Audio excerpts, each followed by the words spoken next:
Hi, my name is Umberto Mucci and this is We the ItaliaNews, a podcast about Italy during coronavirus times. Today is Monday, April 11, 2022.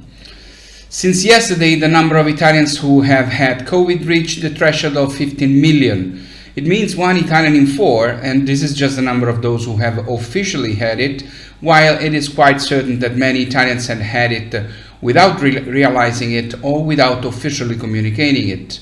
The curves of new positives, hospitalizations, ICUs and deaths remain constant in Italy. They do not go up, but neither do they go down significantly. It is also for this reason that the government has not yet decided whether to remove the obligation to mask indoors from May 1, but it seems unlikely. Meanwhile, the two subvariants of Omicron have been discovered in Italy, which also carry different symptoms. The Italian government said that the stop of the dependence on Russian gas could happen for Italy in a period ranging from 2 to 3 years, with the first year being the most difficult. Today, the Italian Premier Draghi is in Algeria to close an agreement that will double gas supplies from Algeria to Italy, as already happened with Azerbaijan. Algeria and Azerbaijan are the second and the third supplier, while supplies from Libya, Egypt, Qatar and Congo will also increase. There is a short-term strategy which focuses on supplies from other countries and a medium-term strategy made of biomethane, produced with waste, agricultural waste and manure, and circular economy, sectors in which Italy is a leader in Europe and among the first countries in the world, to ensure us the fundamental raw materials for renewable energy. Moreover, the Italian goals, also thanks to the European Recovery Plan, foresee to obtain from renewable energies such as wind and photovoltaic in the next years 7 times what has been obtained so far. To date, the main obstacle to a rapid transition is not the lack of capital, but the slowness of bureaucratic procedures. Besides, to help decrease gas and electricity public consumption, the Italian government has decided to raise the temperature of air conditioners by 1 degree and lower radiators by 1 degree in all public offices except hospitals. Already now the country is in state of pre-alert for the risks of the supplies of energy tied to the unknowns of the war in Ukraine. Raising the level of alert, if the situation precipitates, would mean lowering lighting in the streets and having even less consumption in all public buildings. If it came to declaring an emergency, austerity measures would also affect private individuals and companies. And in this regard, according to a survey just published, 54% of Italians are in favor of a stop to the import of Russian gas and oil, even at the cost of bearing the consequences in terms of increased reduction in consumption and increased costs. Those again would be 32%. Last week, Prime Minister Draghi had explained very directly that the choice that Italians might have to decide is between peace and the reduction in energy consumption with a consequent increase in its prices. In general, Italy seems to support the efforts necessary for the energy transition. 59% are in favor of investment plans to reduce dependence on fossil fuels, even at the cost of higher bills, and only 28% are against. But the poll also crosses the government decision we mentioned earlier. 80% of Italians say they are ready, if they have not already done so, to lower the temperature of their radiators by 1 degree and raise the temperature of their air conditioners by 1 degree. When necessary, to consume less gas and electricity. Similarly, 61% have already reduced the number of hours they use their heating, and a further 23% say they are willing to do so. The survey specifically breaks down between choices already made before the war and decisions made afterwards. 46% had already reduced hours before the outbreak of the conflict, and an additional 15% only began to do so from March onward.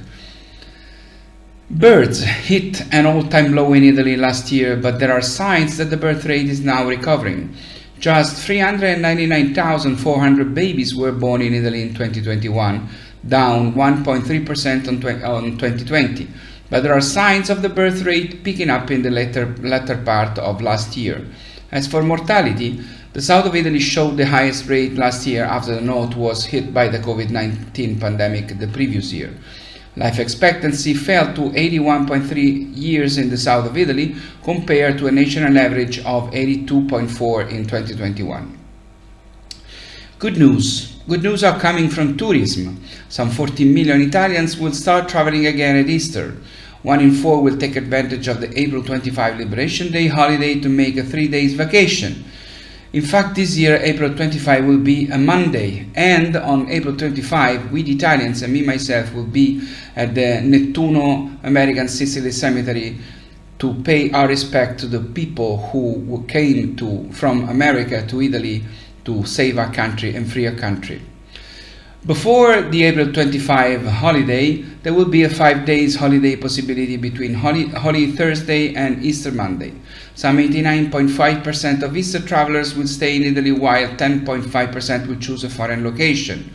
The favorite destination for those staying in Italy will be the seaside, 28.9%, art cities, 28.7%, and the mountains, 16.4%. The best results are expected for the regions of central Italy, 76.8%, and the northwest, 62%, while the south continues to suffer, 52.4%, with 1 hotel room out of 2 that in the south will remain empty. There is also a small recovery of foreign tourism, mainly European, with some positive numbers also from the United States, while obviously Russian tourism, which for Italy was worth 2% of the total, is completely lost. Even from Eastern Europe and the Far East, tourism has almost disappeared. Foreign tourists in this period will be less than half of what they were in 2019 before COVID. And speaking of tourism, there is a new development that comes from Venice. The city has approved a regulation that prevents the opening of new low-cost activities in the premises that overlook the areas most frequented by tourists, in buildings subject to cultural constraints, and in the entire area of Piazza San Marco. The stores for tourists have distorted important parts of the city, raising the prices of rents, closing ancient and prestigious activities, helping to alienate residents, now just over 50,000 in the historic center. After the block already in force for the openings of food takeaways, the regulation on trade could be applied by the summer. It will block for 3 years the opening of activities such as stores with snack vending machines, stores that sell knickknacks for just €1, touristic gadgets, stores of low quality, and automatic laundries, leveraging the cultural constraint of buildings and the constraint of decorum in the areas most frequented by tourists. It is a difficult battle, as well known by the mayors of art cities like Florence and Rome, where until May 31, 2023, in the center and throughout the UNESCO areas, is prohibited the opening of new convenience stores and new souvenir stores. Last Saturday, the year of Procida, Italian Capital of Culture 2022, was inaugurated. Procida is a small, tiny, beautiful island in Campania. The inauguration ceremony, which opened a season that will see more than 150 events celebrating Italian culture, was attended by the President of the Republic, Sergio Mattarella. But the most moving speech was that of Giovanni D'Antonio. Giovanni just turned 18 and is about to start university. He lives in San Gennaro Vesuviano in the province of Naples. His name is particularly well known in academic circles. He is in fact the best student of philosophy in Europe and 4th in the world.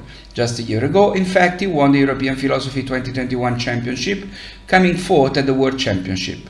The boy is now contended by the major American universities, Harvard, Yale, and Princeton, just to name 3, that have offered him a scholarship to study overseas thanks to the Fulbright program. Another genius, there is no such thing as genius, there is work, said Giovanni, who added, scholars say we have 7 types of intelligence. I study to nurture logical, mathematical intelligence, but I go out and see friends to develop empathy and emotional intelligence. His life is that of a normal 18-year-old. School, books, gym, girlfriend, nights out with friends.